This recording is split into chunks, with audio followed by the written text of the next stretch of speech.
Q&A with Npage85. Not tar then, but racemic mixtures of L and D enantiomers. That is produced in nature. The holy grail for any biogenesis opponent. The nail in the coffin for all the naturalists that want to claim the unnatural explanation for the origin of life. Oh wait, it used to be a problem 20 years ago. Good of you to be up to date about the recent research.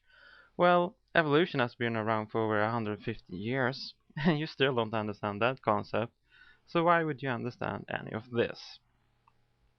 Today's problem is not so much how can we explain the chirality of amino acids and sugars in the nucleotides, but instead which of the many proposed mechanisms is the right one, or if they all contributed to the process.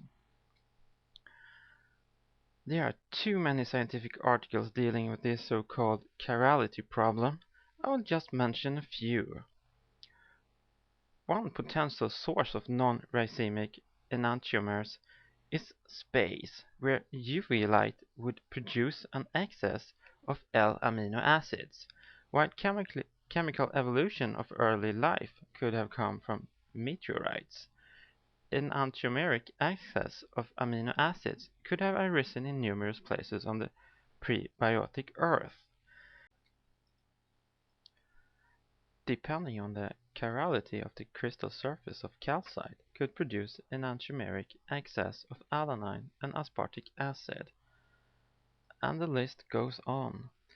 Here are some articles I suggest you should read. They deal with how nature on its own can go from a racemic mixture of enantiomers to an excess of one kind. Takat et al. Produced the following data where they show that the amino acid serine would form clusters of only left-handedness, i.e. one L-serine will lump together with only other L-serine molecules, and then substitute serine for other L-amino acids, producing clusters of pure homochirality. And my favorite article that shows how almost 100% pure D sugars can be produced under certain conditions. The intrinsic ability of amino acids to catalyze the asymmetric formation of carbohydrates with significant amplification of enantiomeric excess suggests a plausible ancient catalytic process for the evolution of homochirality. Now, one could argue that this particular article would show bias here. And let me see if you can crack this little enigma why I would say that. The research for this article was produced by Stockholm University. Stockholm is the capital of Sweden.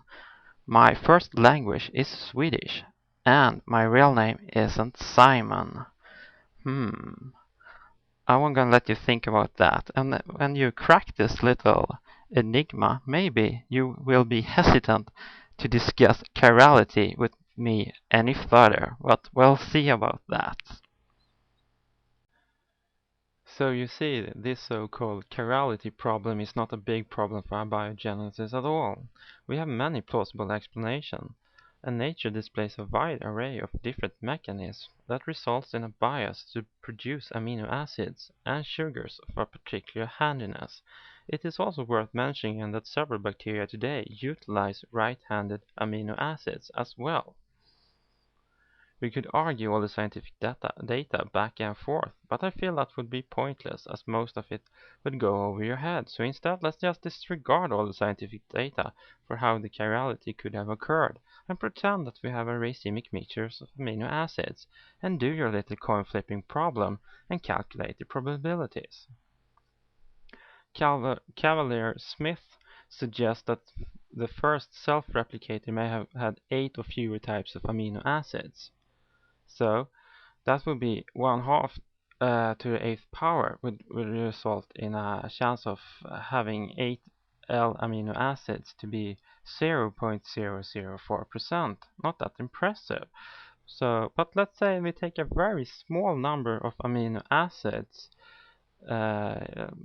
like a mole, which is 6.23 times 10 to the 23rd power. And now, well, if you have this many amino acids, which is a very small number when dealing with chemical reactions, you see that, well, do the math and you will see what the probabilities are in achieving 8 of L amino acids.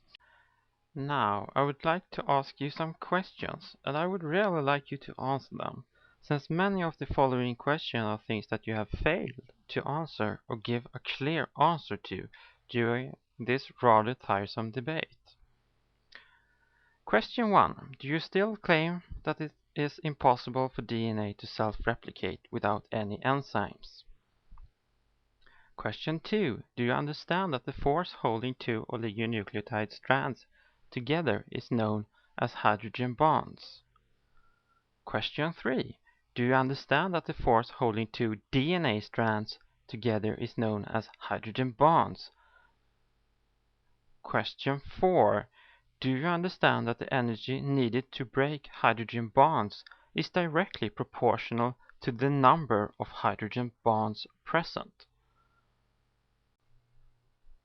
Question 5. Do you understand that the same energy to break hydrogen bonds in a 24 monomer double-stranded oligonucleotide would be equivalent to that of breaking a 24 base pair DNA molecule, and that my article of oligonucleotide is clear evidence for that DNA can self-replicate? Question 6. Do you understand that a 5000 base pair DNA molecule can easily be separated by adding heat, and most of the energy would be absorbed by the water, and very little energy is required to actually break the hydrogen bonds? Question 7. Do you understand from the above questions that your little story about a ball and a tree and force and moves was therefore complete bullshit? Question 8. Could you unblock 82 Abihilash? He's not a troll. Question 9. Do you still claim that there is peer review support for intelligent design? If yes, how can a philosopher peer review a biology paper and still call it peer review? If yes, do you understand what peer review entitles? If no, how can you claim intelligent design is falsifiable and therefore testable if no one has ever actually tried to test it with any reliable experiment?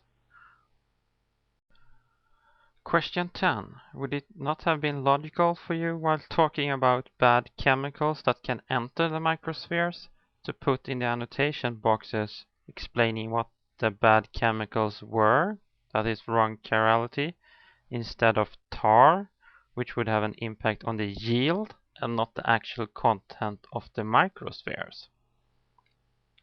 Question 11. Is it not intellectual dishonesty of you to mention tar at all, as it would only affect the yield and not any of the actual processes involved? One might even call the tar a red herring in this context. Question 12. Do you understand, after reading the articles I provided in this video, that no chemist would contest the fact that nature can go from a racemic 50-50 mix of L and D amino acids and sugars to a homochirality of nearly 100%, and that nature even has natural processes for purifying and synthesizing homochirality, or do I need to explain it further? And at last, a bonus question. Do you think that it is rational to draw conclusions about reality from a person's ability to use his or her imagination? Looking forward to hearing your answers to these questions. Okay?